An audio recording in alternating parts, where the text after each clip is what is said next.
Hey, Burndo1 here. Hopefully you guys enjoyed that short little animation. That was Beep Beep by an awesome artist and animator by the name of Snap-Eye. I believe I'm pronouncing that right. You can check out more of his work and more of his animations at snapeye.deviantart.com. We just wanted to throw that in there because it's relevant to the episode, and we thought it was pretty fun and we really enjoy it. So shout out to him. He's an awesome fan, and enjoy the show. Hello and welcome to episode 23 of the Cutie Art Crusaders for December 4th, 2012. Welcome back to the podcast, guys. Today is an interesting podcast, and there's a couple of reasons why. Let me explain why. First of all, we're not recording on the Friday, we're recording on a Saturday, because, well, it's Burn's fault, but we'll move past that. It's your fault. No, it's definitely not my... Oh, I'm sorry I was born the day I was burned. Okay, anyways. Should be. It's all your The fault. second reason why this is a really weird podcast is because we've got 6 people on 4 microphones. So, let's do some introductions here. Let's do the standard introductions, and then we'll introduce our guests. Okay, so, hello, my name is Rainbow Plasma. I'm the organizer and editor of the podcast, and today I'm joined by... Burndo1, I'm the special guest coordinator and then sometimes the editor. I'm PhotoGuy317, and I'm the art coordinator. And I'm Pinky Dash. I do the questions. So we have some extra people. On my microphone, I have someone visiting for me from out of town. He is another person from the MLP Vector Club. His name is Rainbow Rage. Say hi. Hey guys. And we also have, from inside the bed and breakfast, Burn's girlfriend. So would you like to say hi? Hello. Is it okay if we just refer to you as Burn's girlfriend? I think that's fair. That's what you prefer. No. Or would you prefer Chantal? How about Bernadette? Oh, Bernadette? ouch. It's Chanel, but either way works. Really? Well, he's never said anything. Oh my god. So, Wait, I've never actually known your name. You have a name?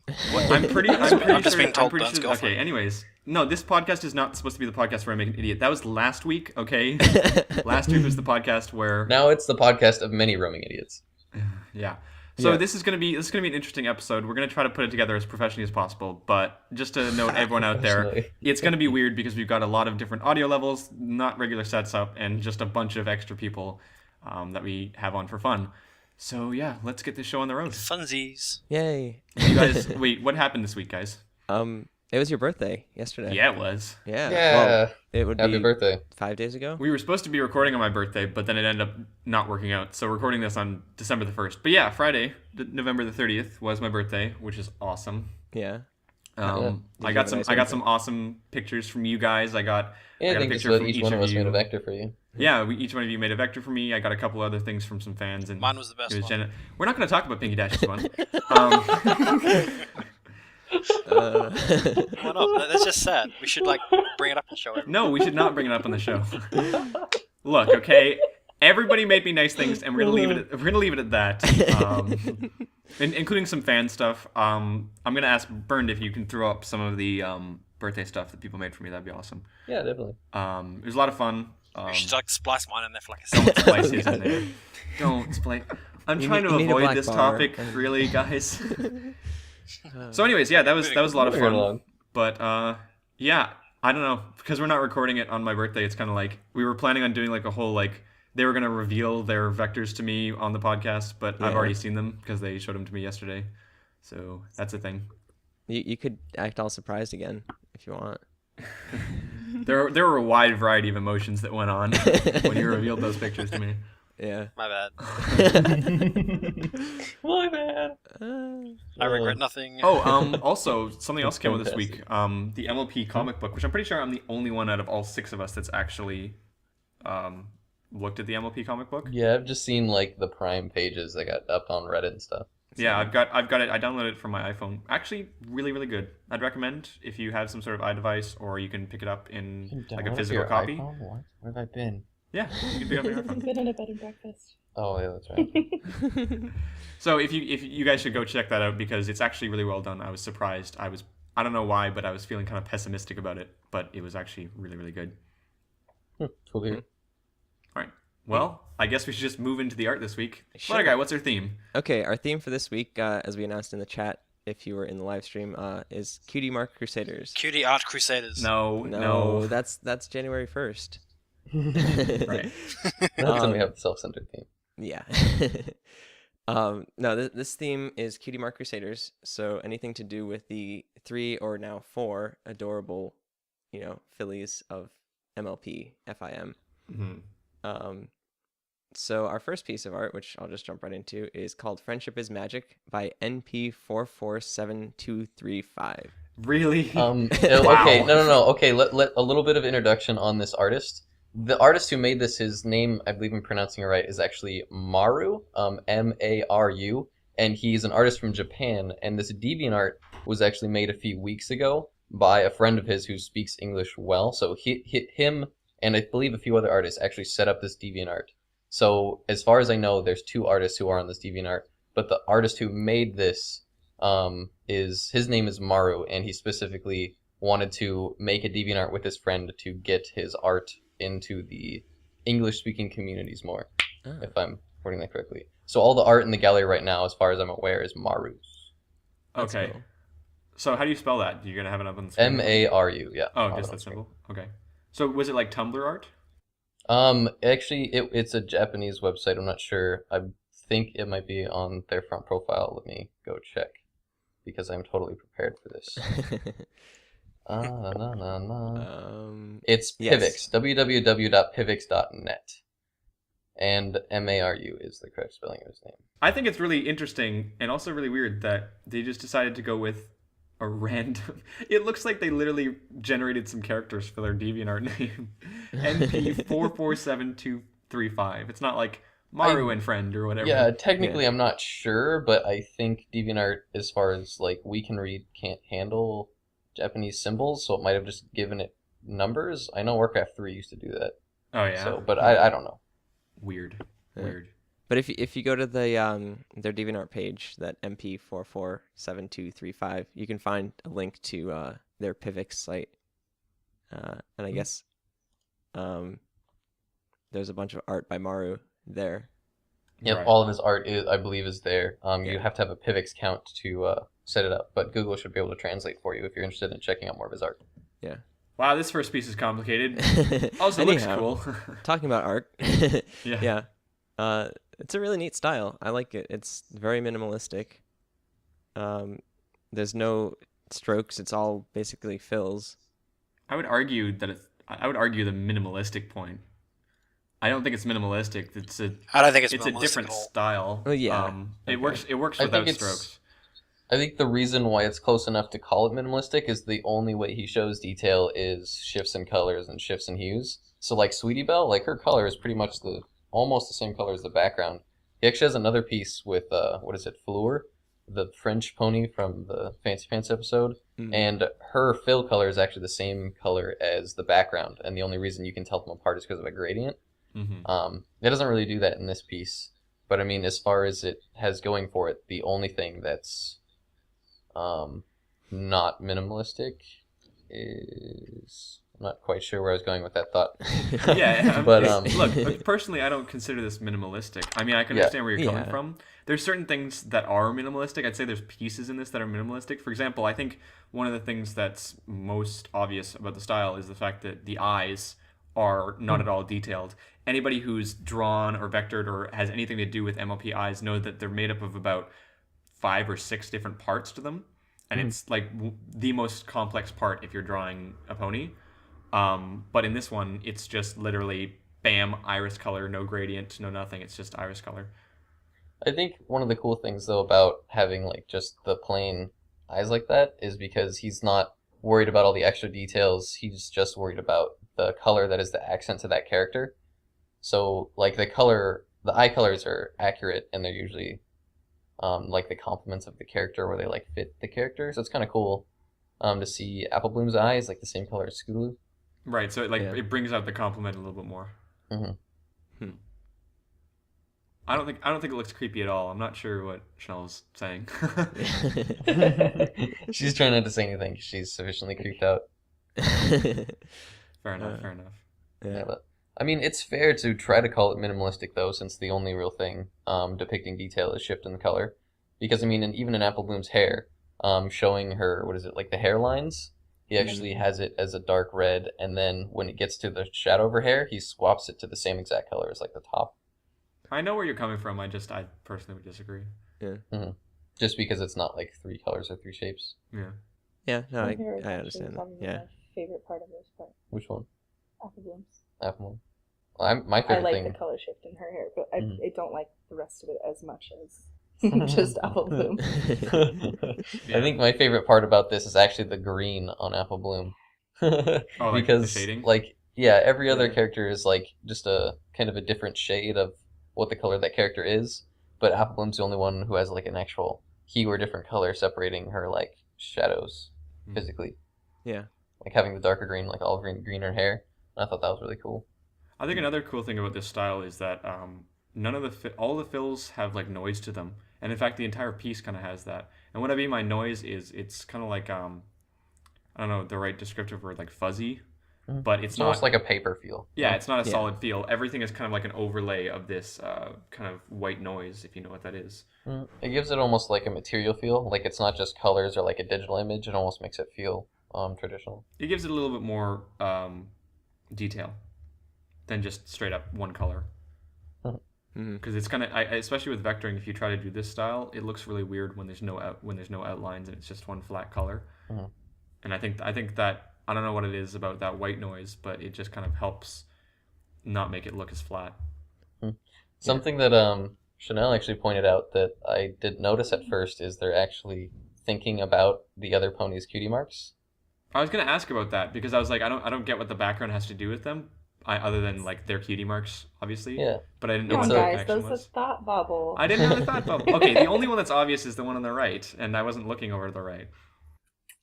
Yeah, that's kind of cool. I mean, it has like Rainbow Dashes by Scootaloo, and it has well, I think that's what That's one the is. only Oh, connection. Applejack. Applejack's above Apple Bloom. There we go. I was looking Rarities, for half rarities. above Sweetie Yeah, Belle. it gets there. But they're there. Rainbow Rage, you'll be pleased to see Rose Luck's cutie mark. I did notice that. That's awesome. Yeah. I love Sweetie Belle's expression. I like apple bloom's expression. Well, I like Scootaloo's expression, so both of them suck. So there. Hi. These ponies are pretty. Yeah. It's really interesting to see like art from different cultures and I guess different style choices and stuff and how MLP FIM has kind of transcended everything. Yeah. I don't know. Sorry. It's definitely really What? that was You just got really spiritual all of a sudden. That's actually a pretty cool point. No, I mean like because it's like an American show, but it's been translated in like every language and it's shown all over the world. And there's fandoms, there's bronies like all over the world. There's bronies, as you can see, like in Japan. I actually sent the artist a note and I was seeing if he would be interested on our show. And apparently he's too busy. I forget what he said. I think Mara wasn't comfortable with coming on the show because he's really shy, which was unfortunate. But the person who runs the DeviantArt said in the future he might be interested. But we were talking about how the language barrier might have been an issue. Yeah. But he never really tough and to he show. never really got back to me if Mara was comfortable enough to speak English with us. I know we actually got turned down by someone I invited on the show recently from Finland who wasn't comfortable enough speaking English, but I don't want to put him on the spot, so I won't mention who. Yeah. Well, it's tough because if you get someone on the show, and I mean, especially if you're having a guest, like not like people, not like Rainbow Rage beside me, where we're just like sitting here and talking, but like if we're legitimately interviewing a guest, like it just becomes kind of awkward because everyone's nervous when coming on the show anyway, so it's kind of awkward when we have like a language barrier as well, and it doesn't give the artist justice, I think. So as much as I'm much nervous. as we love, I'm in the show every week. yeah, Pinky Dash is always nervous. Speaking of which, Pinky Dash, didn't you have something to say about this? Oh no, I was just saying. I thought you guys were being jerks and ignoring everything I had to say, but then I realized I turned my mic off like 10 minutes ago to have a sneeze. I forgot to turn it back on. Oh, So my God. there's all this audio in my track which nobody replied to. I'm like, oh. I'm gonna have fun listening to that and recording. Actually, no. It's not actually there because I had my mic on mute. So Oh, dang it. Oh. It would have been great that to was hear silly. you I yelling was all like- angrily. being like not happy and stuff, and they're like, "Oh, you guys are jerks." All right. Well, let's move on to the next piece. Yep. Our next piece is called "And They Think I'm the Bad One" by Rouge. So spoilers for Rainbow Ridge, who hasn't seen this episode yet. I have not watched season 3 yet. Oh man. Hey, you know what? You're on the podcast. Get over it. It's the sacrifice you make. But yeah, so minor spoilers, but you're gonna have to deal with it. All right. So this is "And They Think I'm the Bad One" by how you pronounce that? Rouget. Rouget or Rouget. It's Ruhje. Yeah. And it's depicting the 3 Cutie Mark Crusaders and then the 4th Cutie Mark Crusader, Babseed. And we thought we'd throw this one in there just because of the episode a couple weeks ago. And this is a Cutie Mark Crusader episode, and she's officially. I guess she is Cutie Mark officially. Crusader. Like, what's your opinion on that? Do you actually consider her Cutie Mark Crusader? Yeah, she was invited her. They did Yeah, the I know, but ritual. she's in the East Division. Sweetie Belle did the drums. Yeah. Sweetie Belle did the drums. No, Sorry. Scootaloo. Or Scootaloo, whatever. No. Scootaloo, Is- Shock bait. Like Wow. the ritual was there, despite divisions, like Eastern Division. She's still part of the Crusaders. The Crusaders now spans like multiple cities and Yeah, towns and stuff. it's growing. What is Sweetie Belle doing in this one? She's thinking, pondering. She's like, yes, the power. Holding an invisible cup of wine while wearing an invisible monocle. That's exactly what she's doing. Someone vector that. This is a really interesting piece because it plays up like usually people put light sources at the front in order to illuminate a character and to help them see, but this artist has very obviously chosen to put a lot of light sources at the back or off to the side because every single character is in shadow. Mm-hmm. And I thought think that that's was really really cool. interesting. Yeah, it makes it really ominous because I think the whole concept of like the pieces they think I'm the bad one is at this point in the episode like the Crusaders are being the bullies and then like Babs is the one who's all sad because that's what she tried to escape from, Right. Mm-hmm. which is kind of like a funny twist on it. Really. Mm-hmm. Yeah, so that's obviously doing that part of the episode, but yeah, I don't know. It's interesting to me because this I've never really seen. I mean, I've seen pieces before, but I've never seen one done this well. That's kind of emphasized shadows so much because it's almost as if it's the opposite as normal. Normally, we'd have everything in light, and then where the light is there, that would be shading. But it's the complete opposite in this case. Everyone's in silhouette. Yeah. Yeah. Mm-hmm. Well, But, I mean, you can still make out the details and stuff, and especially like Bab's hair. I wonder if they did that on purpose to create kind of like a mood, because obviously this mood is kind of, I don't want to say the word evil because it was quite like, it wasn't like, it was pretty lighthearted, but almost like a darker feel, like things have turned for the worse. They're in the darkness as opposed to in the light. Now you're the one that's getting deep. Yeah, right. Yeah. It's a really great expression on Babs too. Very sullen, very straight faced. Yeah. I really like the way that they did the shading on the eyes, because it really makes them pop out, make them like 3D. It's really cool to see each character's like complement color. Mm-hmm. So like with Babs with like the deep green, and then you have Sweetie Belle lighter green, the orange and purple. Mm-hmm. Yeah. Well, those are the eye colors burned. It's not a style choice. Sometimes I forget the actual valid point of where I was going, so I just point stuff out. I was about to say, like, that's, I mean, we can talk about the fact that the show picked those colors, but like the artist didn't pick the eye colors. Although the artist chose not to choose the eye accents. the artist did leave out some details with the eyes. The eye spots are quite different. The eye spots are usually the white circular or oval things on a pony's eyes, and those eye spots are very different, giving more of an empty and less cute feel, which is really interesting. And they're also missing their eye highlights, which are the two kind of like bands that go in a direction on their eyes, which I think that might just, I don't think that has any kind of meaning, but I think the spots especially, like, because they're off to the side and they're very small. And anybody who's, again, worked with ponies, either vectoring or drawing, knows that without those eye spots, ponies just look like lifeless. It's weird. Yeah. Yeah. Eye spots actually have a lot to do with giving a character life, because it helps kind of create the illusion that something is actually alive. So, like, if you see a character without, like, those little eye shines, they'll look very dead or lifeless. Mm-hmm. And for a lot of examples, in a lot of cartoons and animation, they'll leave that out for characters who are like dead or something, especially in anime. And in this one, it's cool because it just has like little eye spots, probably because the light source is behind the character, so there's nothing to create that shine, and it kind of gives a more ominous feel to the top three with just that little dot, and then it's a bit bigger of a dot on Babs probably because she's crying, so it's a little bit more of a shine, you know. Yeah, I wish this picture was in a little bit Rather. not higher quality, but just like a bigger resolution.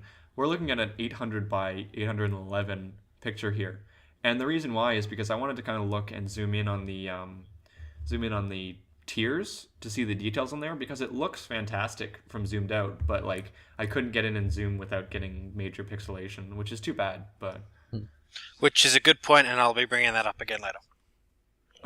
okay. I just noticed that Babs is covering up her blank flank again too. Yeah. Aw. It's really subtle, but you can see that like she's putting That her was tail. really cute in the episode too. How she did that. Yeah. I've actually seen quite a bit of cute Babseed art. I didn't expect there to be any, but I've seen a couple. You know, It's you guys this could have talked fandom. about this last week on the Spoilercast, but you didn't come. Well, I hadn't seen the episode yet, so You blew us off. I did. That's okay. We did pretty well on our own. Yeah. You managed. I don't think there's much else to say about this piece. It's kind of hard to describe. I think the main points are the eyes and the shadows, but there's not much else. I mean, the hair is done very well in a detailed and especially on Babseed with the like disheveled look, or is it disheveled or disheveled? Disheveled. Disheveled. Her hair fell off the shelf. Okay, Disheveled. She fell off the shelf. you heard it not here a, first, folks. Babseed wears a wig. She's not a crustacean or a sea thing. The shelf of cruelty. That was awful. Yeah. Oh. Before you dig yourself any deeper, let's move on to the next piece. Yeah, that's too late. Wait, digging a hole? All right. Our next piece is called Milkshakes by Mewball. And this is definitely a much more traditional style piece. It's adorable too. This scene has got to be the most recreated in the fandom. In a long time. currently, You know, not anyway. even in that episode, but They're not in the right order. They're not, but shut up. No. Shut I up, think it looks it's great. Yeah. Oh, but they're not in the right order, so You're so picky, Vernon. deducting But marks. they're not. Sweetie Belle should be on the left. Well, our left. Is there any Anyway. like color theory reasoning for that?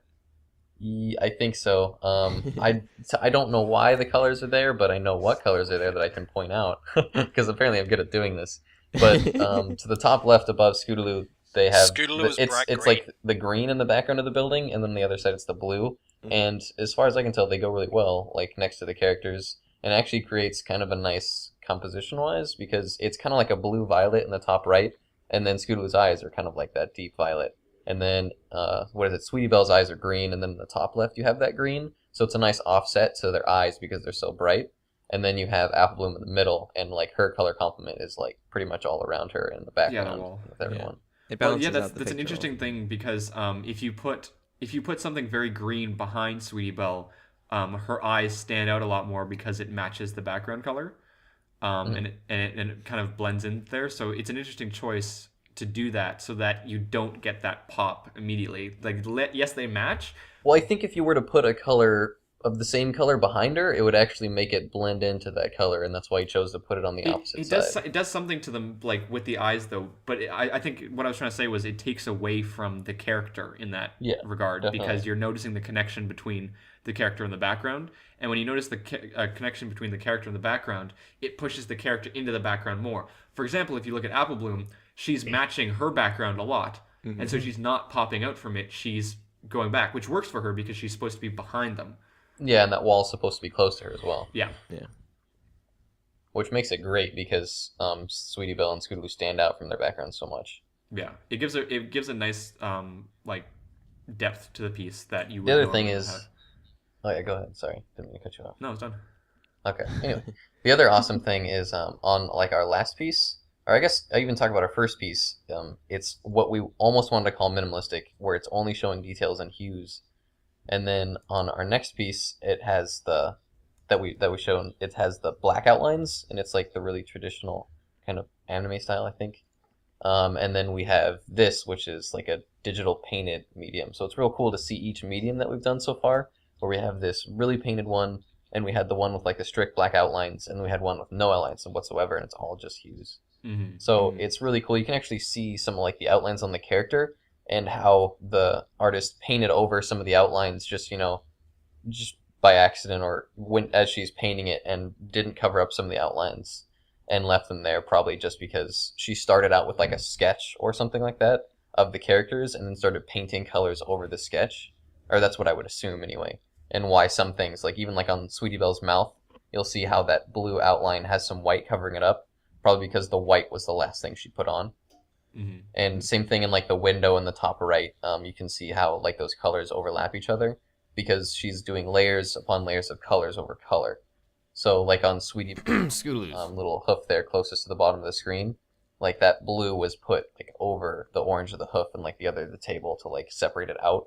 So it's really cool to see how this artist actually is painting with color to describe like details and add depth to things and create highlights on all throughout the image. I think the style of how she did it was very indicative of those kind of techniques and just kind of instances where those happen, because this is digitally painted, but it's done in a very paintbrushy way. Mm-hmm. We've seen pieces like this before where it's just kind of a style where you approach the piece as if it is a canvas, and instead of deleting anything, you just go over and over and over again with like the same kind of brush. And so like I'm not sure what they used here, but it was some sort of like imitation paintbrush or some sort of square brush that they just kind of used to go over and over and over again, as opposed to in a lot of other digital art where if you get a bad line, you're like, well, got to get rid of that, and then you delete it and then you try it again until you get it perfectly. But I think that kind of medium allows for those kind of discrepancies, because in other mediums, if you try to do that in vector, it would look awful. Yeah. But in this kind of medium, it works. And I'm not sure if that's just because we're used to seeing non-perfect paintings. No, I think it works great. I mean, that's the awesome thing about paintings. That's why paintings are so awesome, is they can be so haphazard, and there's so much room for just human error, or non-perfectness rather. Because like when you're looking at it, it looks good. I can't think of a better word, but it looks good that there's so many like you can see the painting medium, you can see the brush and like the light above Apple Bloom, and it's cool and refreshing to see those things in a digital medium. Because painting traditionally, like in real life, it's not so much about what the image is, it's about how the image is made. But I mean, so it's kind of cool to see that translate over to this rather. Right. Yeah. Oh, also something else that's really cute. I like how they each have like their own flavor of ice cream. Like the colors separate out Ice from cream. each other It's a float. milkshakes. Milkshake. Sorry. Once float. again, Milkshakes. I'm going to bring this up later on in the questions. Sorry. Go on. What? Foreshadowing. Dun, dun, dun. For the record, because we're now running it so we don't know what questions Pinky Dash is going to ask. But none of the things that you've said so far have made any sense to me. So I'm really excited to hear the questions this week, because how could that possibly come up in the questions? Foreshadowing. Oh, man. Okay. Anyways, yeah, I think this piece is done really well. We've had pieces like this before on the Colgate and on the Rose Luck episode. Which, remember, Rich, I wish you were here for the Rose Luck episode, because you love Rose Luck so much that you actually brought me Rose Luck stuff, which is now on my shelf. Oh, really? But yeah, we've seen this kind of style before, and I don't know what it is about that style, but people need to look into these different kinds of style being done. And hopefully we get some more tutorials being put out there, or at least time lapses or things, because a lot of artists, Soapy Solar, occasionally JJ, John Azeko, those kind of people, they start putting up like little live streams or whatever, and it helps people kind of learn their own style. But I haven't seen a whole lot of people who are doing this kind of organic paintbrush style put up any kind of tutorials, or this is how I do it, or tips or stuff like that. So I'd really like to see that. If I want to say something on that, though, I find a lot of this more organic stuff is a lot harder to really teach. It's more just something like you can learn. Like with me, like with the vectoring and the tutorials, like vectoring is very technical, and there's a right and a wrong way to do it. So it's a lot easier to say this is how you do it, versus more of a sort of painting style, which is really more individualized. So it's you can learn as much technically as you want, but you can't really teach someone a style. If that makes any sense. I suppose so. I just mean the tools. Like, personally, I don't know the tools of the trade that this artist is using. Even adding things like, I used Psy, which, to be fair, this artist probably used Psy. Yeah. But I think it would be interesting to kind of see, like, and learn the tools. But, you're right. And a lot of that, these artists did not do those tutorial things. They just kind of, I don't know, winged it, to use a term, and kind of learned as they went along, which is a great way to learn. But I just find it weird that, like, I personally don't know enough, and I know a lot about art and about MLP art especially, that I don't know the process of making this. And part of that makes it kind of a mystery, which is cool. But the other part is like, well, there isn't enough information out there on this kind of style. Well, let's assume that it's done with SI Paint tool. I see a lot of things in here that I've been learning in, like, painting 1, like real painting. So let's assume the artist is starting out. She starts out with a sketch, and then she wants to do colors. So let's say she throws down the basic color of Scootaloo, Apple Bloom, and Sweetie Belle. And then let's say she works on her composition, what color she wants the table to be, and then the backgrounds to be, to accent the characters. And then from there, she has no light source. So she wants the light source to be the top. So from that point, she's going to work in lighter colors into, like, their hair, shining down on them, and then work in shadows and on the table. And she's going to work in shadows on the background. And now you want to look at details of the characters. So from that point, you're looking at ambient lighting. You're looking at Scootaloo's hoof behind her milkshake, how the blue of the table, from the light, since it's so bright up top, it's shining off the table onto her arm, creating the ambient light on the bottom of her arm and, like, the blue hue in the bottom of her neck to kind of separate that shadow there. And you have Apple Bloom's eyes, which, since, like, her face is being lit up so much, you have a little bit of yellow shining at the bottom of her eye. So the artist is taking all those things into account and kind of working colors into other colors, and then just more details into details. And I mean, as far as painting goes, that's all there is. You start with the basic colors, and then you start working details and shades and hues on top of that. So, I mean, it's not as complex as you'd want it to sound, but, I mean, as far as painting goes, it's just that. It's just throwing color onto color intelligently. I know, but that always just reminds me of that one picture where it's like, step 1, draw a circle, step 2, draw rest of body. Yes. Like, step 1, draw the sketch. Step 2, add some colors. Step 3. In this one, it's exactly. Step 1 is add color. Step 2 is pony. So yeah. I just mean I feel like there should be, like, a little bit more of a bridge. But anyways, I'm done with that. Bernd, we really missed you rambling last week. Oh man, it's so nice to have you back. We actually got an email that said, like, it had some questions and asked if we were going to do something, and then it was like, P.S., another note, and then it was like, P.P.S. My favorite part of the show was when Bernd rambles. And, like, that was the email. It's because your rambles are knowledgeable. I'm not saying that they're always the most... they're always the most... what's the word? Relevant? Relevant or complimentary to you, but they're always informative. Thanks. I like that wording. I'll take it. That's exactly what happened, because last week when we didn't have you on, I had to fill the gap with stupid things. That's what happens when I talk too much. Suddenly I start saying stupid things. I am the glue that binds this podcast. It still hasn't worn off. You're not the glue. You're the you're like the... No, I don't even... Okay, never mind. The wordy filling? I was going to make some sort of, like, frosting or sprinkles. I wear the artsy pants. Well, no, I was going to make some sort of frosting or sprinkles joke, but I don't know why you'd put frosting or sprinkles on glue. Okay. Moving on. So we got one more piece of art today. So, Rainbow Plasma, you keep digging yourself deeper. Our last piece is called CMC Campers, Yay. And we actually put this piece into a folder in, I believe it was our fire or our shading episode. Yes, fire. Quick, okay, Fire wait, episode. everyone stop. Nobody look this up. I want everyone to test themselves and see what episode that is, including everyone on the podcast, all 4 of us guys. You don't have to, remember, you don't have to do it. Janelle, you don't have to do it because that would be mean. But what episode was the fire one? Because I'm going to take a wild guess, and I'm going to say episode 4. You would be correct. Yes. I couldn't answer that because I cheated and looked it up before. Yeah, I know. You guys all cheated, but just for the record, I know my own podcast, so I don't know. You guys were supposed to guess. Now I just look like a jerk who's like, look at me, I'm knowledgeable about my own things. You're supposed to guess. I was sitting here politely. Was it episode 4? I think it might have been episode 5 because episode 3 was the animators.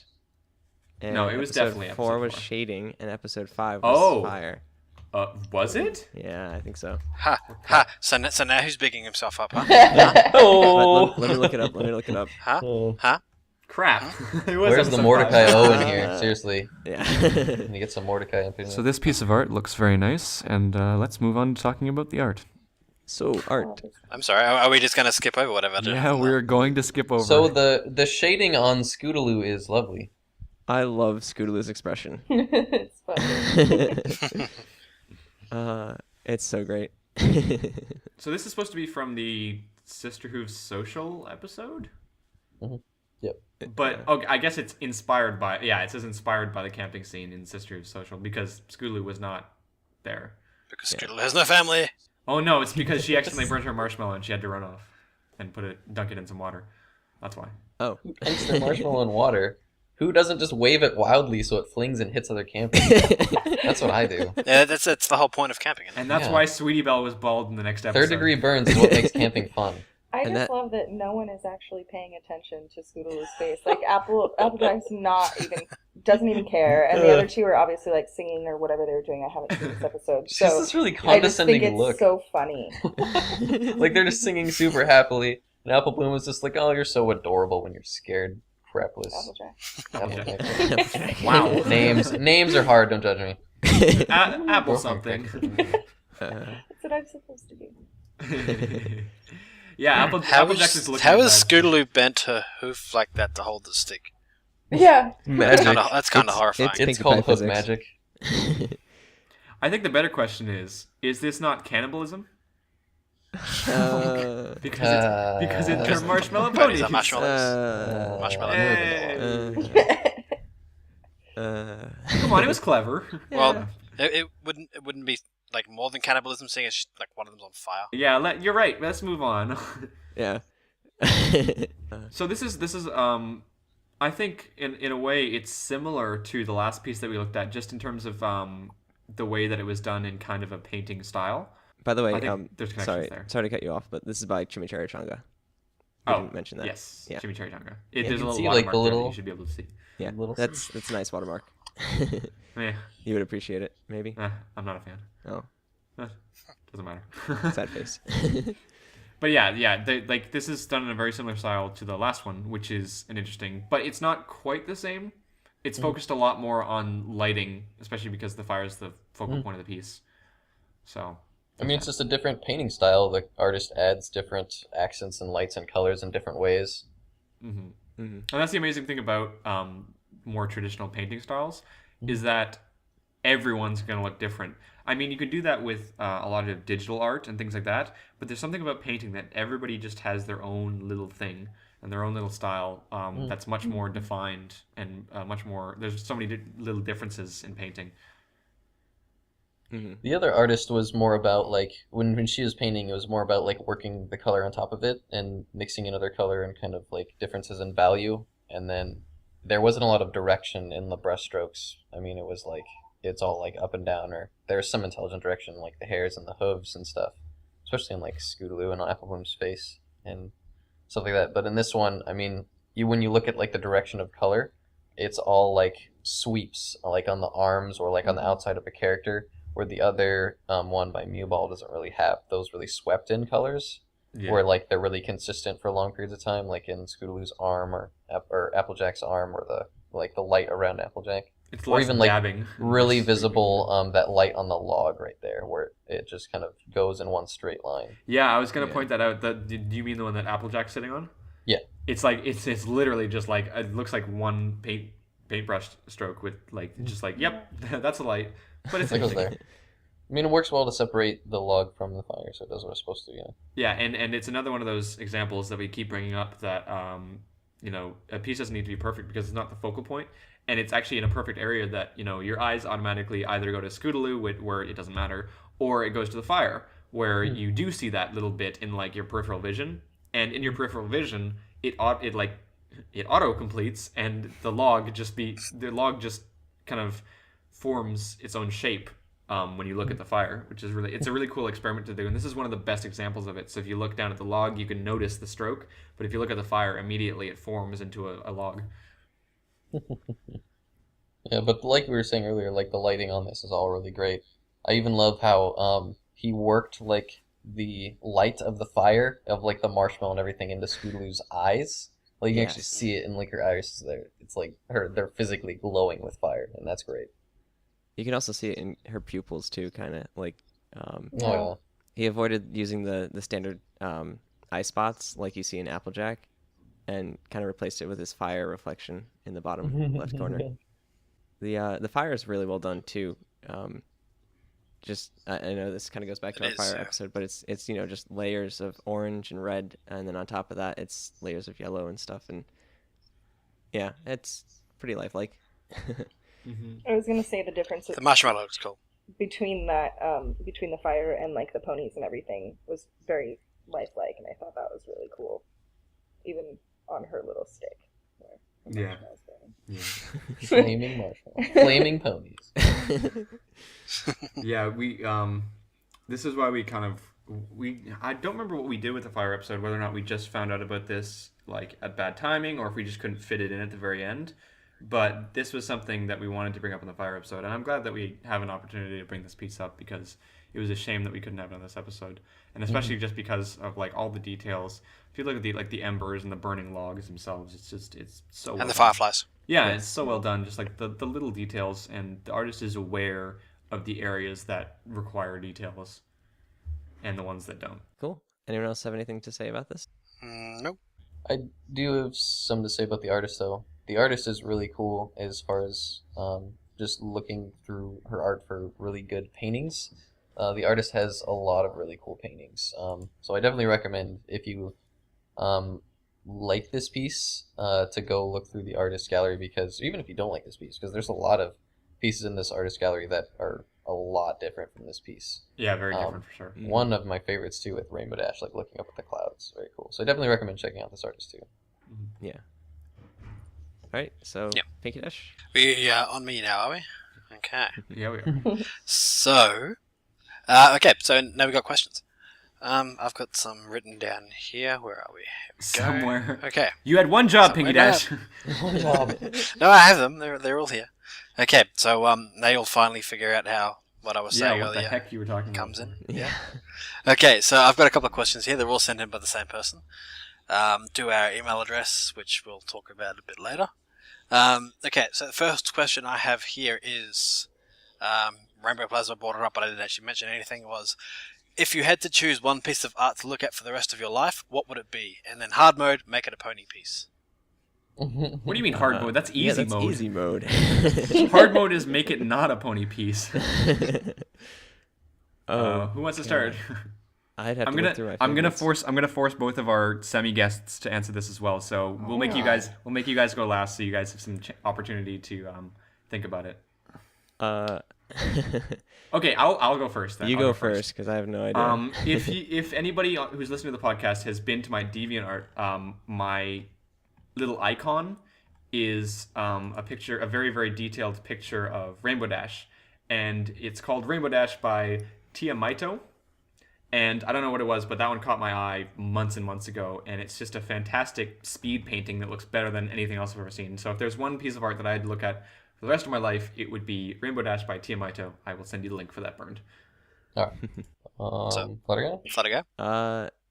I guess, actually, this is kind of funny, because probably the last piece that we just showed would be my choice. Just because it's so hilarious and so well done. The CMC Campers, yay. I don't know, I can't get over this piece. It's, yeah. Yeah.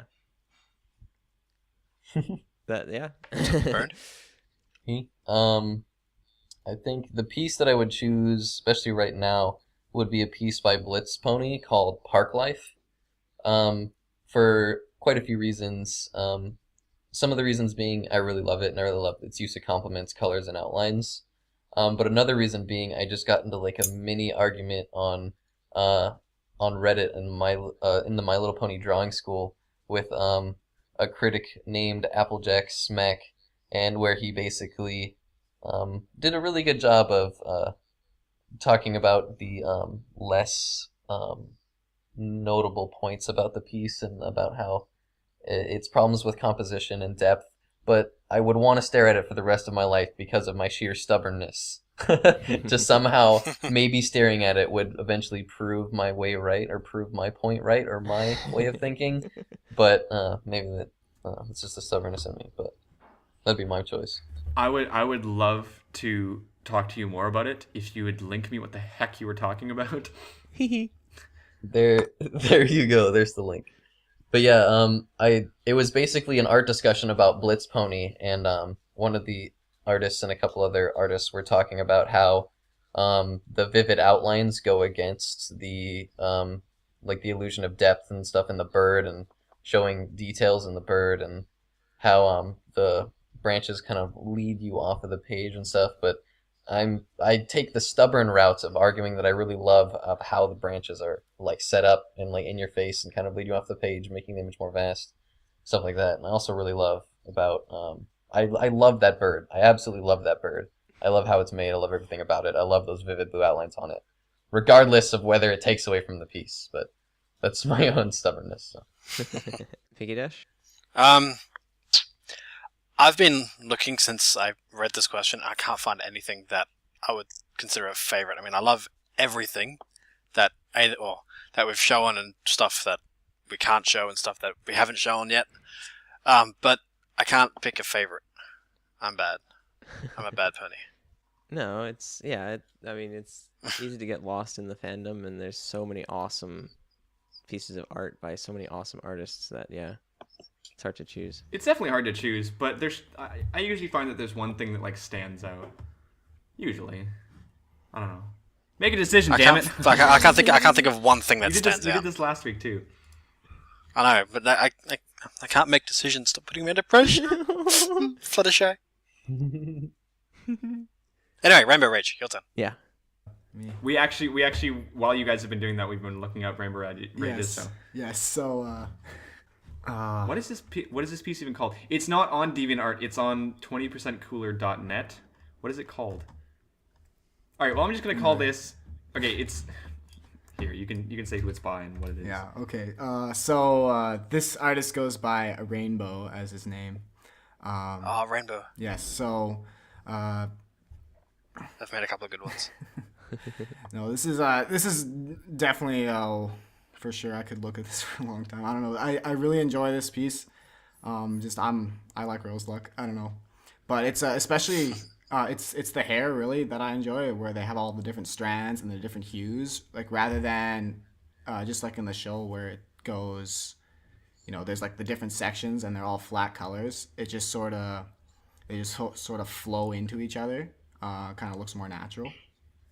Rainbow's a great artist because he also makes ponies, fantastic artist. He also makes ponies seem really fluffy, and it's just it's not overly fluffy. It's just very subtle things about it, and I think this piece is cool just because it's like fluffy pony. Yeah, if you I'm pretty sure everyone's seen that one with the pony sitting on that guy's lap who's taking a photo with his phone. Yeah, pretty sure everyone's seen that one. That's Rainbow. Very cool. Yeah. Okay, so no, and last but not least, no, she's not getting out of it. That's why I said who was left. I would say, like, honestly, I haven't had like this whole 30 seconds to research while you guys were going through because Bern keeps taking over the computer. But from ones that I have seen, I think it's really hard to do favorites for me. I've never had a favorite anything, but I really like the picture that you have as one of your desktops. It's Princess Celestia, I think. Oh yeah, it's right. And it's like this, trying to, I don't know the name of it or anything, but it's just a really gorgeous sketched one or that one. The Princess Luna Fireflies. Oh, I didn't know it was Princess Luna. Yeah, I really like They're that both one. princesses. I know, but it's either that or the other one with Princess Luna, where she's like, I want to say she's video gaming. Oh, Gamer Luna? Yeah, it's like, but I really like this one. I could stare at this one forever. And it's the Fireflies with Princess Luna. I think it's adorable. No, you did not just pick that one. No. God What? damn it. What? God damn it. You guys really are really good together because that's the one that Burned wouldn't shut the hell up about for so many weeks. He tried to get it on the podcast for 6 weeks straight. By the way, I cannot believe by you the chose way, that. By the way, this is probably a great time to tell you guys on December 7th, we're actually having Blitz Pony on our show. She's scheduled to record with us. Awesome. Yay. I'd also like to point out that this is the first time I'm hearing it. Yeah, okay. Because you obviously never check the calendar. I saw it. Yeah, I saw it in the I'm not calendar. saying there's anything against the piece, and it's a fantastic choice, but it's just that has so much memory on this podcast from behind the scenes just because you've brought it up so many times. That's really funny. I didn't know that. So many times. That's why it's my background. Oh. Well, hilarious. So, at least we all know what guys, that looks like. December 7th, we're going to have an hour-long talk on this. Burn's gonna bring it up, and that's just gonna be. I have a it. challenge for Burned. We're going to have Blitz Pony on. I challenge you to not mention that piece once. Well, Yeah, I'm gonna right. lose. I'll do it. I'll do I'll it. just talk for about you. park life the whole time. I'll take one for the team. All right, let's move on to the next question. But guy will be, And- will be my accomplice. Okay. I've got 4 questions, so... Holy. Oh wow. That's right. Some of them are small. Okay. Okay. Next question is, again, another one that someone brought up earlier. In your opinion, how important is the overall size of a piece of art? For example, 800 by 600 versus 600 by 900. I can answer Etc. this for anyone ever. Bigger's better.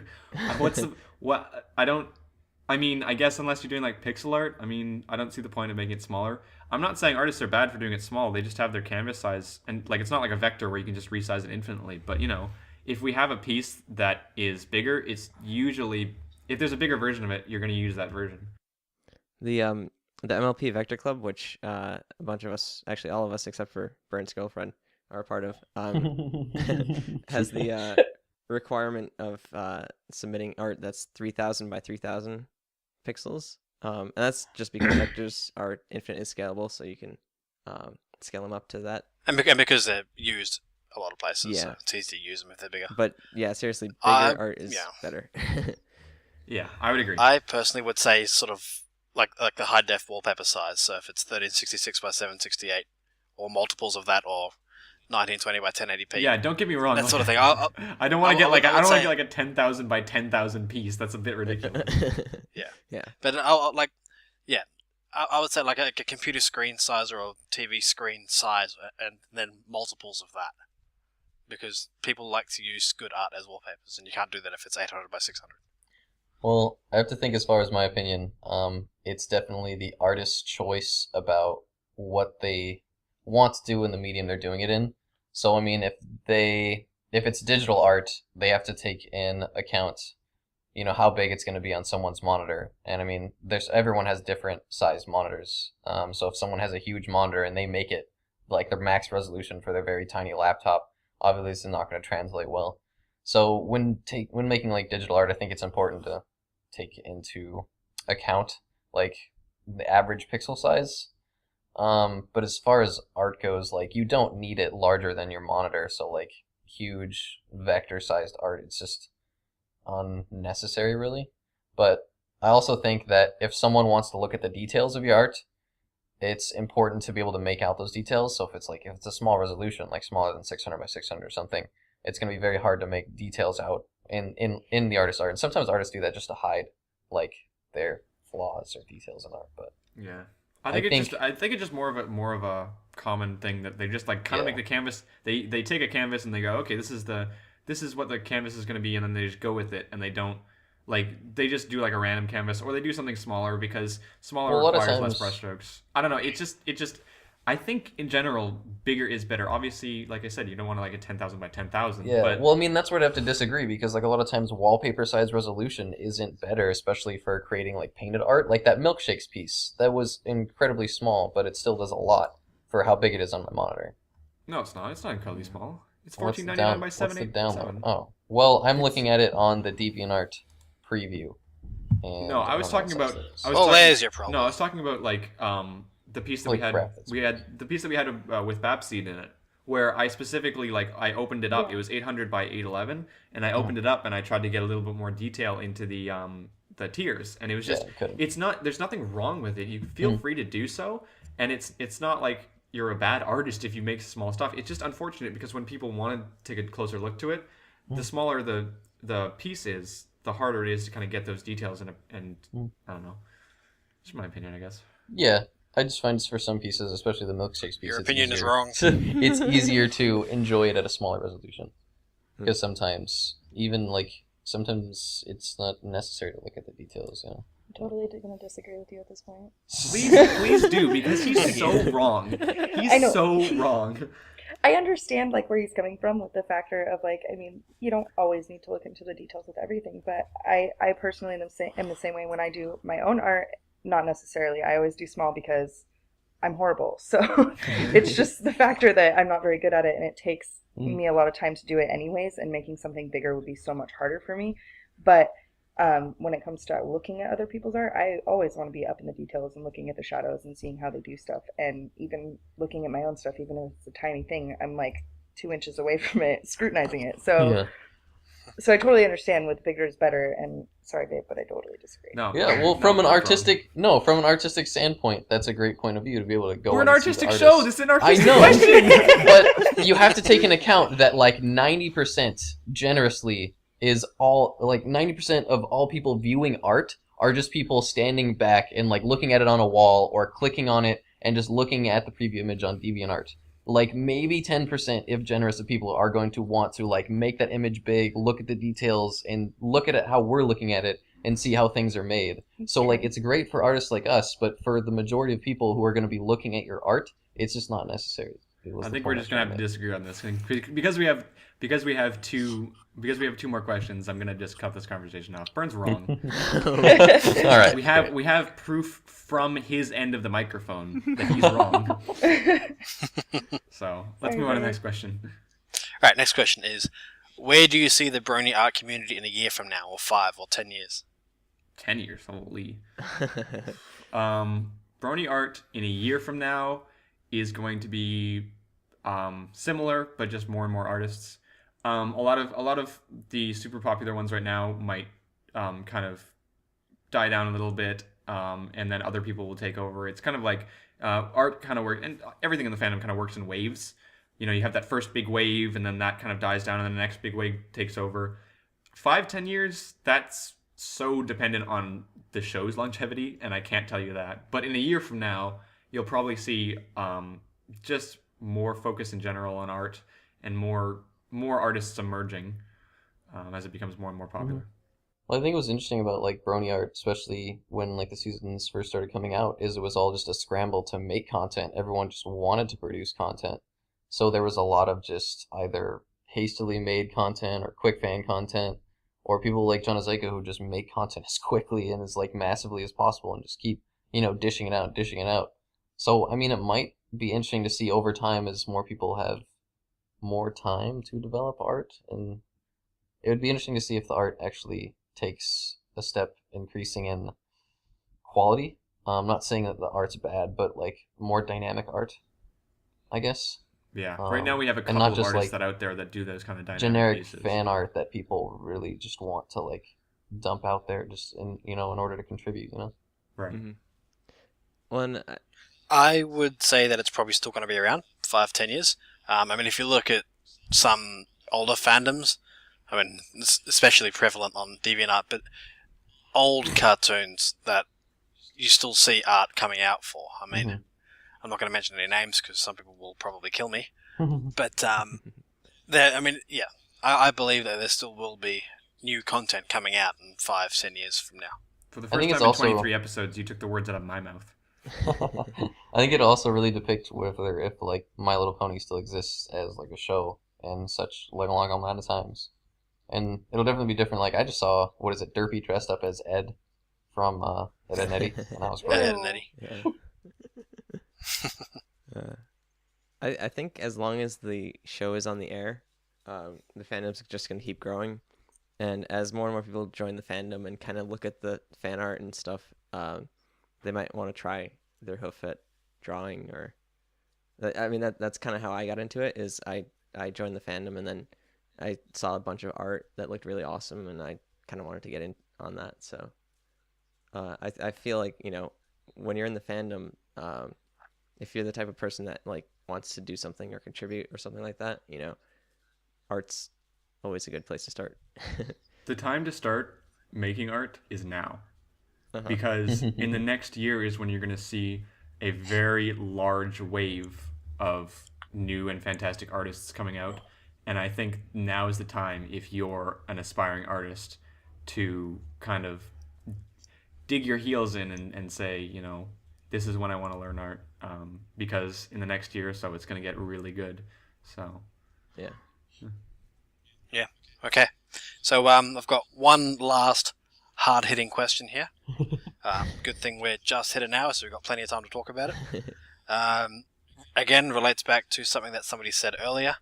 At this point, I'll mention that all these questions were sent in by Fluttertree, who was the one that gave us that last hard-hitting question. Fluttertree, you're the question I've got here is, what flavor of ice cream do you like? I'm going to be honest, based on his last question, I was expecting the question to be, what flavor of ice cream would you be? That would have been fantastic. I think we should start with our guests today. Okay, well, I know this one. Red bean ice cream. It's delicious. What the? Red bean? Get off our podcast. What's wrong with you? There's the sushi place in town that's probably, well, it's across town from my school, but it is the best ice cream I've ever had. It is amazing. So it's made with red beans? I guess so. I don't know. It tastes good. Doesn't matter what's in it. It's good. What's the flavor? Bean? Like, I know it's made with red beans, but like, is it just like called red bean? Yeah. Well, it's like ice cream, but with red beans mixed in. It's good. It's good. I heard black bean ice cream's not too bad either. Like jelly beans or like beans? Baked beans. Beans. Baked beans. Moving right along. Magic What do you beans. think? I think I'm kind of a classic person. I really just like cookies and cream. It's always been my favorite ever since I was a little girl. Okay, now somebody has to out hipster her and say chocolate. Chocolate is Vanilla. horrible. Oh, Vanilla's where it's okay. at. Oh, man. okay. Wow. Have some words of Scooter after this. I know. I was actually going to point out while we were looking at the milkshake picture was that I really was mad that Scootaloo was having a chocolate milkshake because I hate chocolate and Scootaloo is my favorite out of those guys. So I was pretty sad. Okay, at least you have a good choice in Cutie Mark Crusaders. I guess So, I'll... Bernd, while you're there. Me? Yeah, you. Yeah, babe. Come on, Oh god. Bernadette. I think I really like Babe? coffee ice cream. Oh, that was my second choice. Yeah. It's like, but it's weird because I used to love it when I was a kid too, and my mom wouldn't let me have it because like, there's too much caffeine in this. And I'm like, come on. So it was like the concept that I wasn't allowed to have it when I was young. I think why I liked it so much, and my dad loves it. Like, really loves like coffee grounds and his friggin' ice cream, coffee ice cream. And so like I really developed a taste for like really strong coffee ice cream. I could just And imagine Burned in on Eu- coffee ice cream. In just, Europe once, I actually talking had so much. in Europe once I actually had a scoop of coffee ice cream in coffee. That was amazing, and it was like espresso, like a shot of espresso. I was so wired after that. Anyway, I get that as like iced coffee. Once again, a question from Fluttertree has turned into a life story from Burn. I like chocolate chip cookie dough. Okay, it's an ice cream. Wait, was that your final answer? I'm playing Who Wants to Be a Millionaire. But Yes. what does that say about you, Rainbow Planet? Let's analyze this. Because We're you not- like you said you like chocolate chip cookie dough ice cream, right? But Yeah. it's like the stereotypical like girl on her couch sad. Is it? Yeah. Wait. Cat Whitney Is just it? posted. It Cat kind of Whitney is. just posted a comic about how she was reading. I How don't. she or no, it was a fan and it was a fan who made a comic about Cat Whitney, Raven, and Ravenismo and Sibsy, and it was Cat Whitney reading some like sad, was it like Tumblr posts or something, and she was like all crying, and Ravenismo and Sibsy walk up and like, why are you crying? And it's like, that's really sad. And she's like, it's like you look sad. She's like, I'm not sad. It's like you're eating a gallon of cookie dough ice cream. Every movie I've ever seen with a girl crying on the couch or upset about a boy or whatever the case may be is always sitting on the couch with a gallon of the cookie dough ice cream. God so damn it. that's just really bad on your Well, you know what? It's good, and if you guys keep this up, then I'm gonna have to go get some. I'm gonna eat it. I'm gonna eat it while crying. Don't worry, I'm probably gonna make Bern take me to like Dairy Queen or something after Oh, that. great. Oh. Piggy dash. All right. Piggy dash. Flutter guy? No, piggy dash. Flutter guy? Take it, Ash. No, I'll go. Are you guys saying your favorite flavors of ice cream? I Can personally, somebody draw fan art of us as ice cream? I personally love rainbow plasma flavored ice cream. What?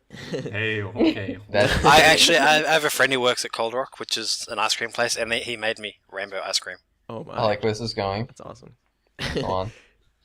No, but in all honestness, I was in Ireland this past summer, and I had sea salt ice cream, which was really good.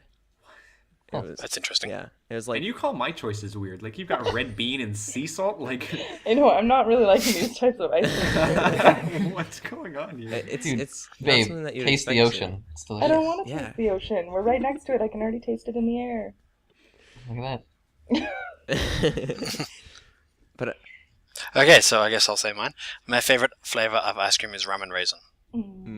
I like it. Straight to the point. Cool. Oh, very cool. But what does that say about you? I don't know what it says about me, Bernd. You can probably analyze my brain from this, but yeah. Oh, my goodness. How did Thank you, sea salt Flutter Tree. ice cream taste like again? Was it like? Is it comparable to anything? it's just like Sea salt? it's kind of like vanilla, but like enhanced, But with like the flavors salt in enhanced. it. Was it salty? It's I don't know if well your girlfriend doesn't like chocolate, but if you've had chocolate with like little bits of salt in it or something like that, it just kind of enhances the flavor a little bit. What? Yeah. No, salt I've actually never does heard of enhance. this. Salt It's enhances true. flavor. That's why you put it in bakery. No, I know what salt does. Intelligent Thank thought. you. Insert here. But what normal person would put salt on ice cream? Cutie Art Crusaders culinary. Well, what normal person decides, hey, look, there's a cow. I'm going to go drink whatever comes out of And it. Bernd, what does that say about their childhood?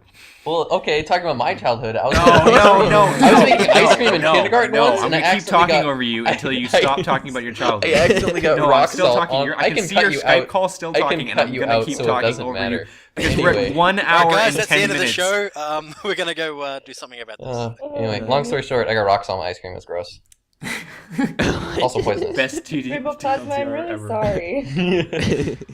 All right, well, that is it for the show. So we're gonna have to do the plugs pretty quickly because we got a long show and we got a Spoilercast to do next, which Bernd Yes. won't be around for because he has to make a Yeah. 3-hour drive.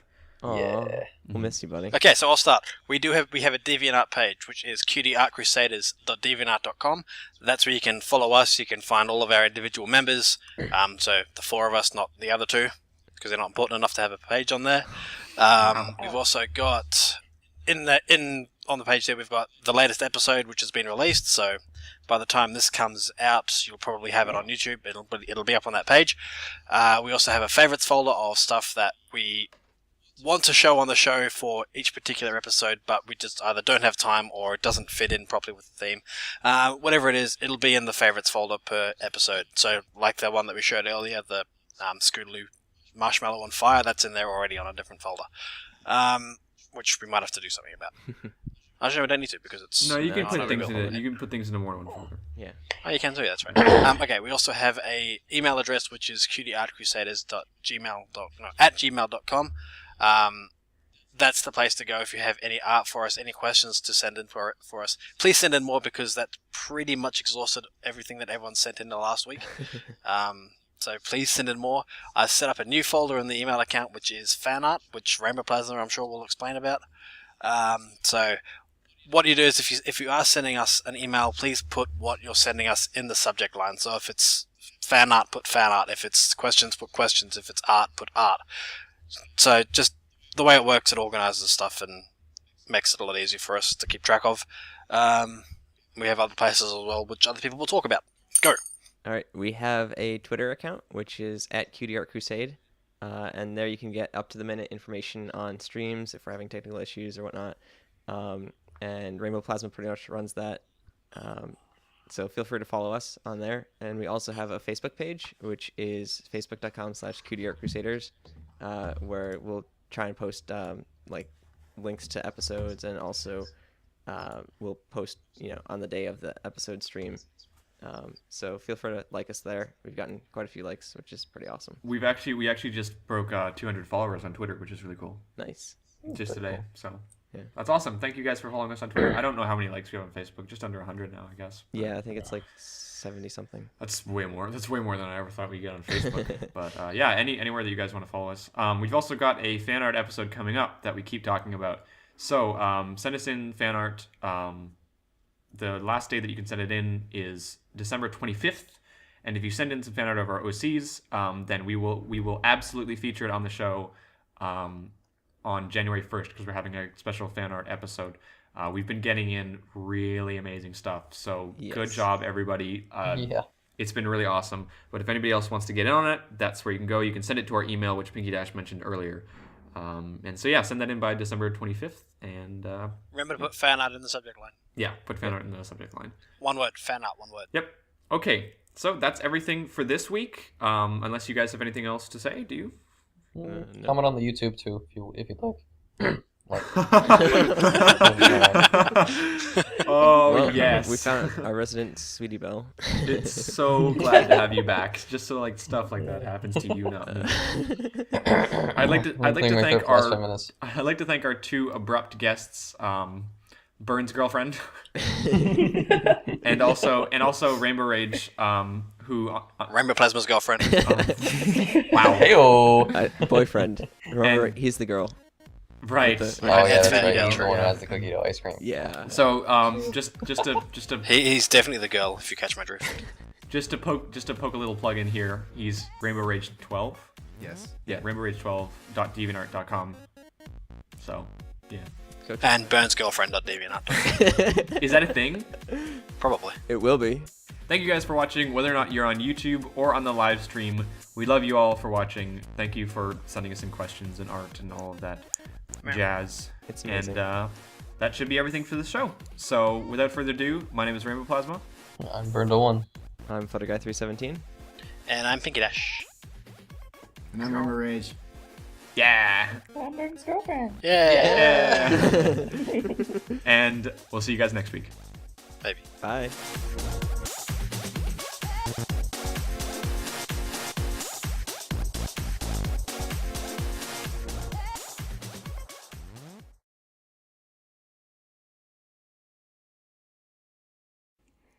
Hello, and welcome to the third spoiler cast for the Cutie Art Crusaders, where we cover episode 5 of My Little Pony: Friendship is Magic, which is Magic Duel.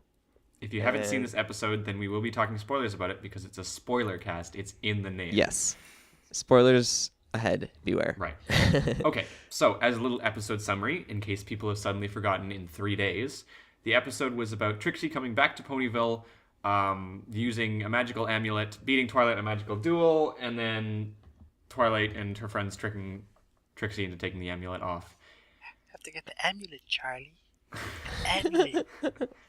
And I'm gonna preface this entire spoiler cast with something that is very polarizing, but I don't care because I don't want to have to hide behind opinions. Like I don't want to have to fake having an opinion that I don't have. So here's my opinion. I don't like Trixie as a character. It's not that I don't like her as a character. It's just everybody there's a lot of people who are out there saying Trixie's a great character and it's a fantastic character and all these different things. I don't see it. It's just a simple, arrogant, minor villain, and I don't get what the big deal is behind it, all of it. And this episode just furthered my point. It really did.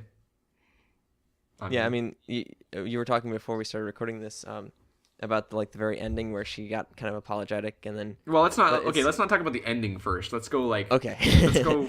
Well, you had to jump right in with your opinion on that. Yeah. Okay. I have to preface it because everything I'm going to be talking about, and I'd like to point out that I didn't think the episode was bad.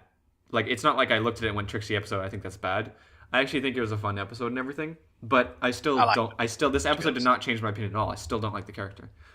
Alright, it's true. I mean, I'm not saying Trixie is a good character. She's a villain. She will always be a villain. Yeah. But I like the episode. The episode itself was good.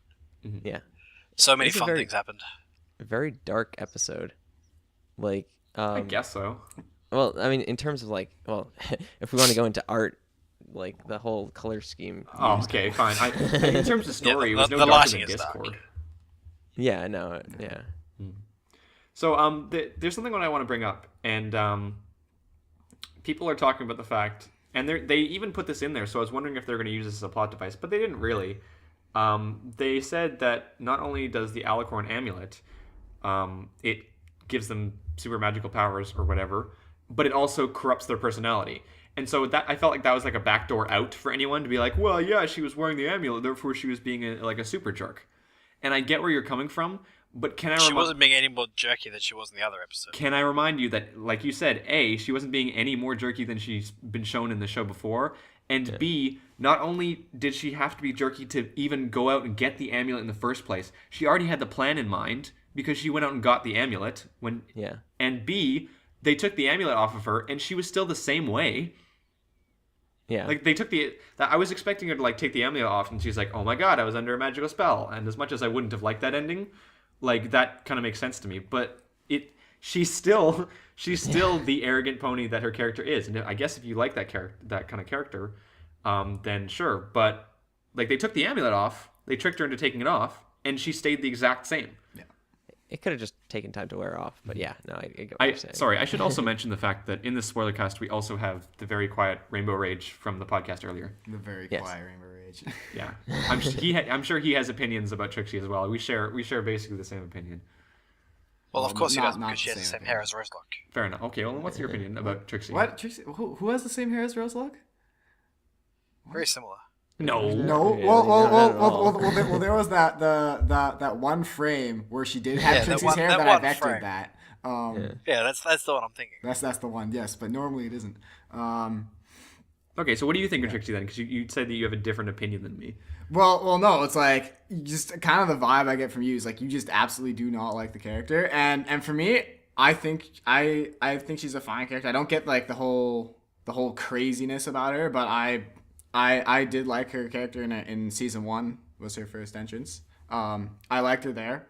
I did not like her as much in this episode, although it was a good episode. But I don't know. I just felt kind of she was really jerky, and then it's kind of not as natural. I found it was just really And again, I could see how that would kind of work, right? Because they said the amulet would like turn you extra jerky. But yes, but then when she didn't have the amulet, she was still really like she cast a spell that was supposed to make the pony like writhe in agony. Yeah, that was when she wasn't wearing the amulet. Yeah. Well, I mean, I guess there's only so much we could talk about Trixie without offending people. I guess. How by the way, how did she get all that money from working on a rock farm? Yeah, that. I was just thinking that same thing. In fact, I just saw a comic come out like for that exact same thing. Oh yeah. Where she breaks one rock and then Pinky's dad comes up and gives her like a big bag of coins. Like, here's your work. We're running a little short this week. Here's your pay. That's great. Sorry, it's not enough. He gives her like a massive bag of coins. That's funny. That's funny. Well, to be fair, I guess she was gone for 2 years, right? Yeah. Because Ghostbusters to now is supposed to be like generally 2 years. So wait, she was saving up money to buy an amulet to show up Twilight for 2 years. Because she's an evil character with no redeeming qualities. Okay, let's move on. I mean, we're gonna talk in pieces about Trixie, but let's move on from Trixie as a character in general. Because, like I said, I'm just gonna offend people, and this is just gonna ensure that we'll never be on EQD. The animation in this episode was really good. Yeah. Yes. Mm-hmm.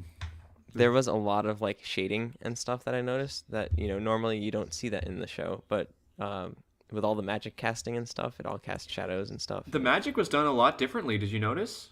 Mm-hmm. Like Yes. they've kind of made it canon now that there's different magical effects for like how powerful the magic is, because we have the standard like transparent thing, and then Twilight kept getting this like non-transparent magic where her horn would like glow. Which was trying to do the I think levitation right at the start with the animals. She had like those sparks flying out. Yeah, it was like for some reason like just in those couple of instances suddenly the magic changed, which was interesting. Yeah. Something that I noticed because I made a gif of it was Trixie's her OU sort of 2 seconds. something that I noticed with that, not very often that you see it, is when she like turns her head to her right, her hair obscures her horn, which doesn't happen that often. Normally the horn's always in front, but in this case it wasn't, which I quite liked. Well, I mean, like other than the fact that I'm not a huge fan of the character, I thought that the episode was good. It's amazing to me because it's continually keeping this trend up that I don't know how to describe it, but it's almost like the animators have become bronies, and I understand that. Like, I mean, like, yeah, they like the show, they make the show because they like it, but like I legitimately think I think they've turned into bronies because I feel like there are a lot more shoutouts and there's a lot more things that they're doing in detail. Of fandom references in this episode. Yeah, yes. But there's been a lot of fandom episode references in a lot of the episodes, and I'd like to point out that they're doing it in a really, really good way, because when I hear of things that's like, oh, we're just gonna add some fandom references, I'm like, no, don't do it because it's gonna come out really badly, or like it's gonna ruin the show's feel. But they've done a good job of like keeping it within the show style, not making it too obvious, and yeah, I'm really impressed with that. I'm super impressed with the show in general. This third season, this is episode 5, and it hasn't slowed down at all. Every single episode has been great. I mean, I know, like, yeah, you haven't seen 3 and 4, but we'll show this to you. No, they're great. Yeah. I mean, I know I've heard in like some interviews and panels like that I've seen on YouTube from, I guess, EverFree Northwest or other cons, that a lot of the people behind the show like don't really look at fan content because they don't want it to influence the way that they put the show together. But I mean, I'm sure that like stuff slips through. Like I'm sure this is the stuff slipping through. Yeah, that like, you know, Trixie should come back, or you know. That's kind of what I felt like. I felt like this episode, it felt like it was written by a fan. And don't get me wrong. I think like if we're using the term, like let's say theoretically this episode was written by a fan, the fan would have done a fantastic job. Mm-hmm. But there was something else about the episode that was just different, and I'm not saying different as in worse. It was definitely like, especially like the first half of it.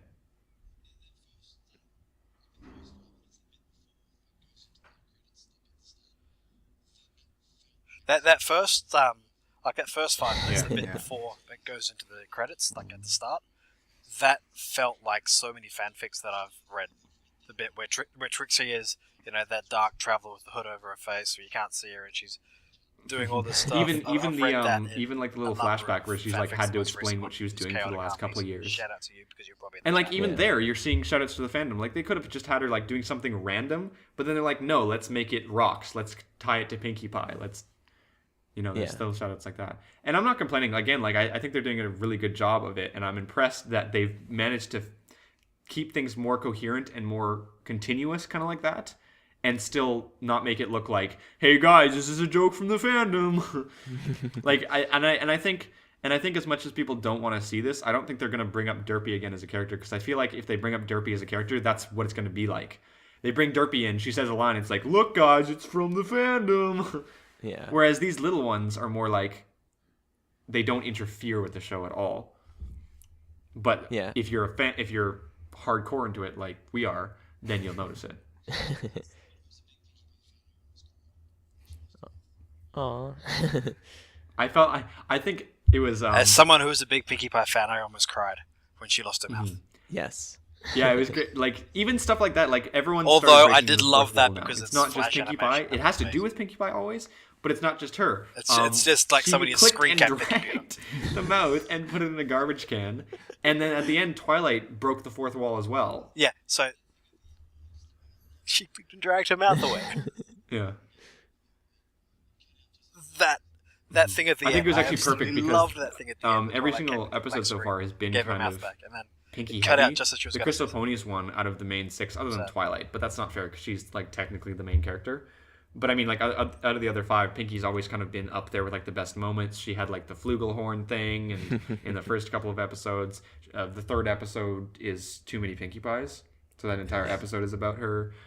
She had the lettuce float. Yeah, spoilers. Veggie salad. And yeah, she was very prevalent last week when like none of the other main 6 were. And so I feel like this episode was like, okay, look, we've had a lot of Pinkie Pie, so we're gonna tone it down just a little bit here.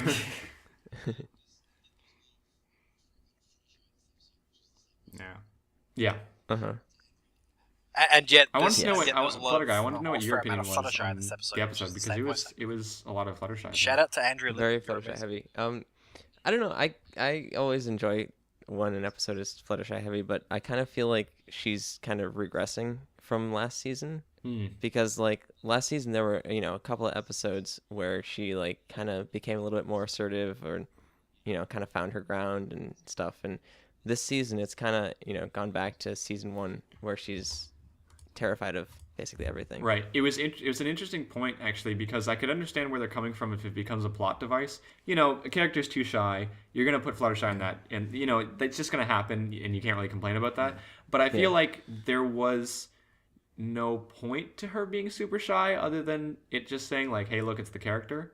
Yeah. Because like it ended up being, she was super shy, and there's like some cute moments with the animals, but then she got to the EverFree forest. It was a little overdone. Like the shyness, it should have been there because that's who Fluttershy is, but I think it was a little exaggerated. Like she could have come out of her element to be like, okay, I will go to the EverFree forest. I'm nervous about it. But like what I was saying was like there's all these like moments that she was shy, and then she got to the EverFree forest, and after that point, like she was sitting there perfectly fine, and then after that point there was no reference to it either. So it was kind of like just kind of doing it for the sake of doing it. Yeah. Of course, I mean, we get some good vector screenshot. and I mean, you have to admit. Yeah. Yeah, and I mean, you have to admit, like, a lot of characters Like when they show their bad running character mid-air traits, it's always like, eh. But at least with Fluttershy, when she has those like kind of like bad character trait moments, like she still has that like extra bit of like still being adorable while doing it. Yeah. So. And then at the start of the episode where she, so help me God, Twilight, like that kind of. Yeah, when she got there. super aggressive. I was like, whoa, what? Yeah. I don't know. I don't know how to describe this episode, because the feeling at the end of it is I really liked it, and I think the reason why is because it involved all of the main 6 in some way or another. I mean, yes, some to the more, bigger extent. Twilight was obviously main character. Fluttershy was shown a lot, but it involved all of them in some regard. And I always like episodes where it involves all 6 and kind of the dynamic between all of them. But it's a weird episode. Yeah. Right. I don't know how to describe it though, because I feel like I liked it, but at the same time, like it's not on the same level as like that was a great episode last week or whatever. It was just like that was interesting. Yeah. Definitely interesting. I'm sure it'll probably take a couple of watches to, kind of catch everything and let it settle in. But yeah. In terms of yes. Well, she's learned. Okay, I can actually accept that because she's learned higher magic since then, and she just magically vanished. As opposed to just like trying to cast some sort of obscure spell like she did in the Paris Pride episode. It's like, let's just make sure they can't eat. It's like, or you could just poof them away. That's great. Maybe she just put them where they were before, like when they rolled them into the forest before. Maybe she just like poofed them into the forest. She didn't actually get rid of them. She just poofed them elsewhere. It's like somebody else will deal with it. Yeah. Trixie will deal with them. Yeah, make sure when you run off, you run in that direction. Yeah. Okay. So you were talking about the ending before. Yes. And I'd like to talk about that. Well, go ahead.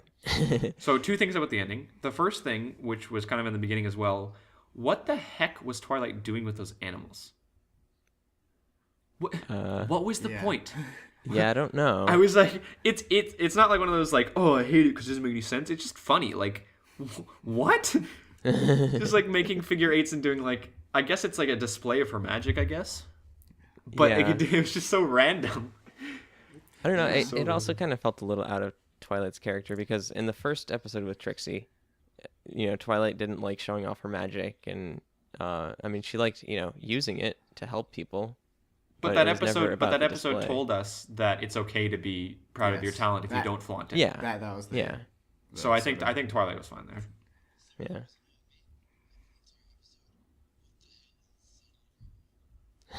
Okay. Saddle Something Arabia, that was was the annoying pun. me, like the entire episode. I kept saying Saudi What the Arabia hell because I is couldn't Saddle remember the pun. Arabia? that was just. Well, it was a That plot was just device a- because everybody a would think face like, palm. okay, it's not like What?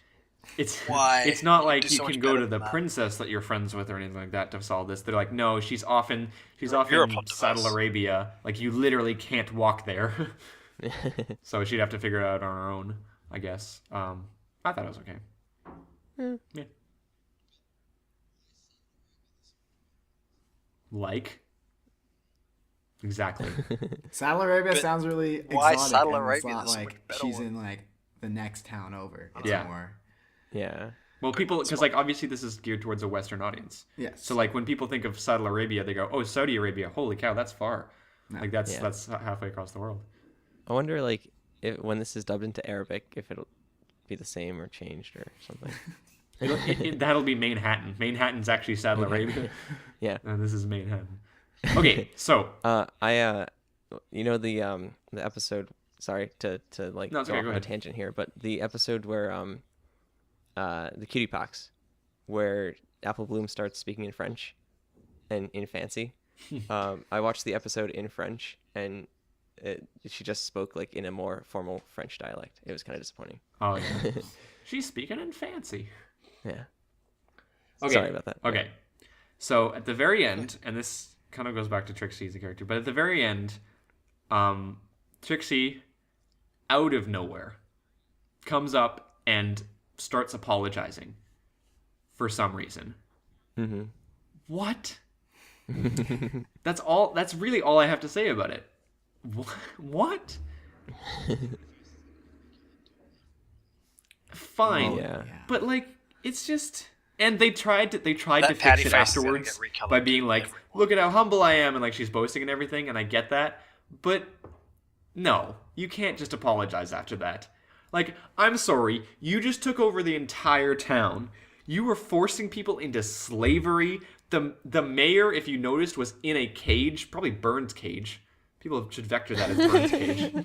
The mayor was in a cage. She locked a pony out and put an entire glass dome over it. And not only is she not persecuted, but she just comes back and she's sorry. So I guess she's okay. Just let her run off somewhere else and get another amulet and come back.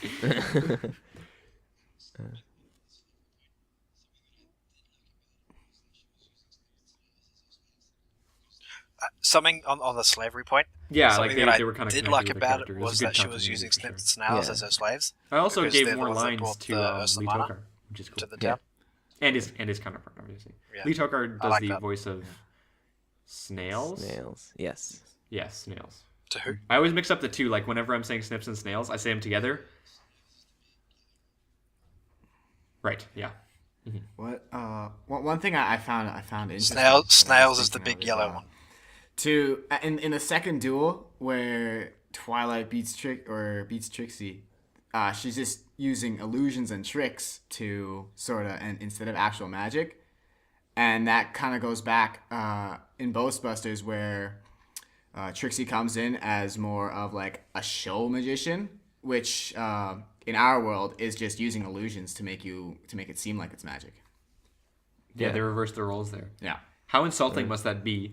Like, first I beat you with real magic, so you're like, okay, I'm gonna learn real. I'm sure she cheated, but like, fine, I'm gonna learn real magic. And she's like, by the way, I'm gonna just use your own tricks to beat you.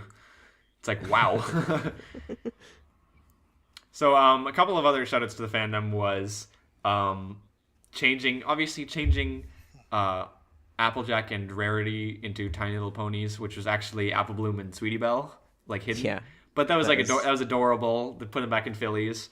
And then I think the one that every single person noticed was, I'm going to turn a mare into a stallion. Yep. And then Applejack's like, wait, what?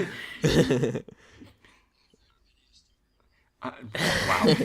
Okay. Moving right past that, I found it. I've read Initially, many a I was a story little on bit that. disappointed that it turned into like a Big Mac version, but I guess that makes sense because it was just Big Mac dressed up like Applejack. I'm actually really glad that they put in a yep in there, and they like even made it sound like kind of like Applejack. Did they? Yeah. Oh, I didn't even notice that. I think I was Yep. like laughing too hard that they actually. I thought Try- it was one it of was those like like a guy gag trying to jokes be a where girl. they said they were gonna do it, but then they didn't Yeah. actually do it. Because that'd be crazy. But then they actually did it. It was like, oh my god, Yeah. did that just happen? To be fair, this is not a great thing to say, but I was with Pinky Dash where I was like, okay, here comes the fanfics. But let's move right along with that. That's fair enough. Yeah. Anything else that you guys want to talk But about? they're already I out can't there. think They're of not anything else coming. without, They're already out. Burying myself down a Trixie But now they proof hole. canon. Well, actually, just kind of going back to your point, Rainbow Plasma, about it being about like the main Understand. six and how they were all working together. I feel like this season has been a lot more about that. Whereas last season there were a couple of episodes where it just focused on like a couple of characters, and I kind of like how they're going back to dealing with all of the six of them and like friendship between them and stuff like that. It's it's kind of like connecting the characters back together. Yeah, I like that a lot. Yeah. My favorite episodes are ones where all the characters are involved. Like Cutie Mark Chronicles and some of the intro, like not the intro, the season openers and closers are usually about the main six in general, and so those are my favorite episodes in general. Yeah, Sonic Rainbow had to do with all of them, even though it was a Rainbow Dash centric episode. It was really good at The kind of Sonic including Rainbow everyone one was good. into that. Yeah. Yeah.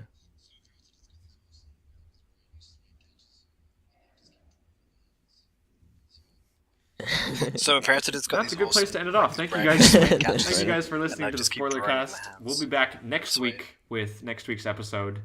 Guys, we're like almost we're like more than a third of the way through the season. Yeah. Depressing. But you know what? Like I said before, all 5 episodes have been like top notch so far. So Yeah. good job, and we'll take 13 top notch episodes over 26 episodes. Yeah. Although if you give me a Mare-Duel episode, I would. If you bring Mare-Duel back, I'm not gonna be impressed. I'm pretty sure they won't bring Mare-Duel back. But those are opinions for another time. I still got 10 episodes to watch. It's good. Yeah. All right. Well, that's it from us, and we'll see you guys next week. Yep. Bye.